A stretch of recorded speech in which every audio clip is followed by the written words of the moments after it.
The Ford government announcing changes today to the Endangered Species Act. One of the biggest change will be to allow developers and municipalities to pay money in lieu of taking certain actions to prevent species at risk. Currently, those developers or cities have to follow certain provisions, like planting more of an endangered tree or making sure an area is habitable for an endangered animal. But under this proposal, they would simply have to pay a fee, with the money going towards measures to protect or recover those species. And so you're essentially letting developers buy their way out of dealing with the Endangered Species Act. Why are you putting developers ahead of the animals and the other species that require that? I assume you're talking about the Conservation Trust, although you've described it inaccurately.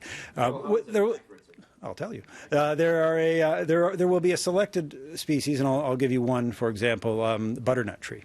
Now, planting 50 more butternut trees is simply the option that's available under the current Act. So with selected species, the approach that we're going to take is an ability for people who have an application under the Act to, in some cases, be able to say, yes, we will pay a certain amount of money because, again, that Conservation Trust group, independent conservationists and experts, have said that this is a better strategy. I just want to make sure I have this right. The correct approach to dealing with an endangered tree, meaning there's not enough of them, is not to plant more of them.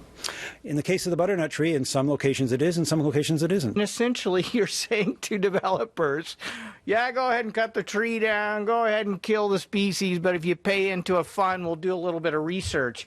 Well, you know what? It's pretty hard to do research when the butternut trees are already cut down. Another big change will be that a species won't be considered endangered in Ontario if it's more prevalent elsewhere. There are what they call edge of range issues. There are places where the species exists in different locations, and that, again, the best advice that we've gotten from our conservationists, from our scientists, is it's wise to understand the whole scope of the species. That looks like a gutting of, or I would even say pulling the plug on an Endangered Species Act that was already on life support.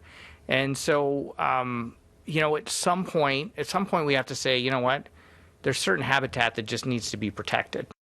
Other changes include allowing the Environment Minister to suspend species and habitat protections for up to 3 years, and for those classified as endangered to extend the timeline for classifying species from 3 months to 12. The government is promising public consultations on all these changes.